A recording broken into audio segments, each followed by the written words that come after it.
qualities in life would be, I mean, it's kind of easier if you said, oh, what's your friend's, main qualities, but mine, I guess it's just that I'm very loving, you know, and love comes under everything, if you're, if you're a good person, if you're generous, or, that all comes under love, so I guess I'm just a loving person.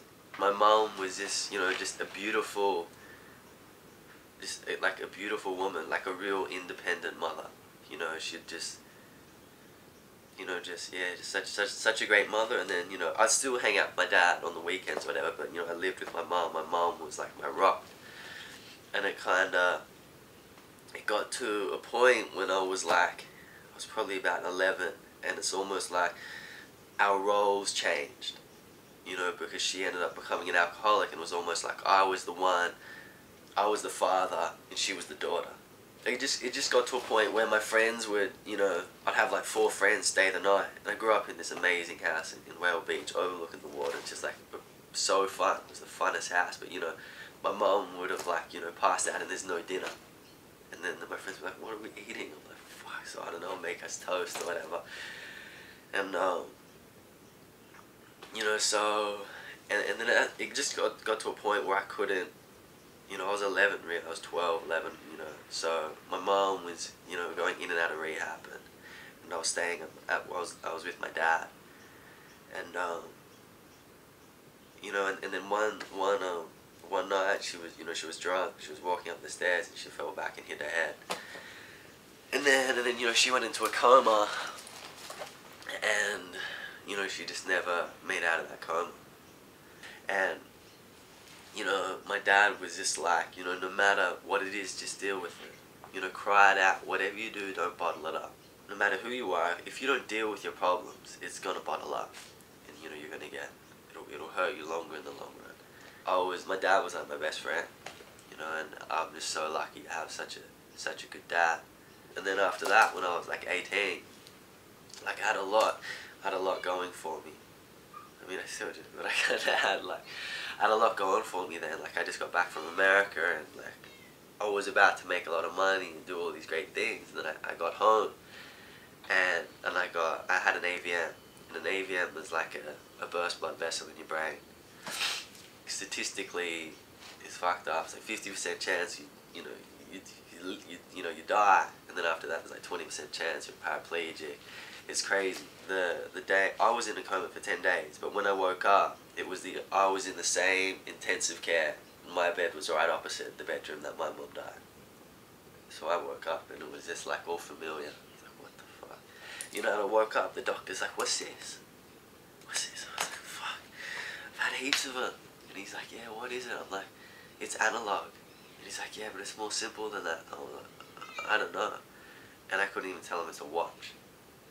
So I had to, at that extent, I was just at speech therapy, and, I had to learn how to walk again. Your whole body just gets so kind of messed up. It's my mind was a neat library.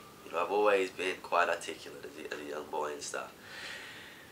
I just got trashed, so I'd be in speech therapy, and they'd be like, they call it speech rehab actually, and they're like, what's this? And they showed me a picture of a fence, and I'm like, fuck, I've jumped over heaps of them to go to parties, and I couldn't tell them it's a fence, and I just turned 22, but really until I was, I'm still not the same, just to a point, but I would never trade it. I could sometimes maybe forget a word, but I kind of don't really think I do now, but all those things, out of, you look at, don't get me wrong, I'm not saying I'm great or anything, but people that have done great things have gone through great adversity.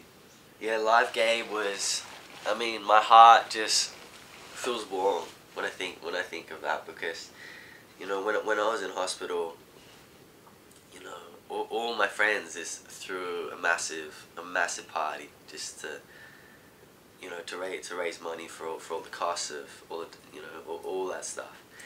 When I was in hospital, I really had no idea what was going on, because I was so messed up. But it got to a point where I couldn't leave. I was in hospital for months because I was just so young and fit that the drugs they would use on me, I would just fight against them.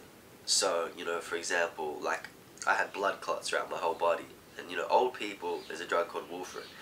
And that drug is fucked because you're dull, like you can't piss yourself laughing, or you just can't cry your heart out. You know, you just like you feel like that the whole time.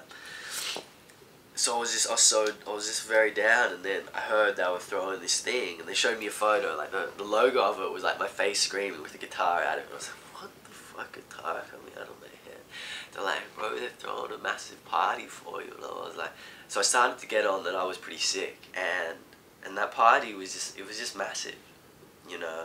I wasn't there, but still to this day, people be like, that's the best party I've ever been to, and yeah, that was great. I mean, chicks would just send me photos of their tits to me. Like, when I got home, girls, still to this day, I don't know who these girls are, except would just send me photos of like their tits saying, I love you, gay, get better.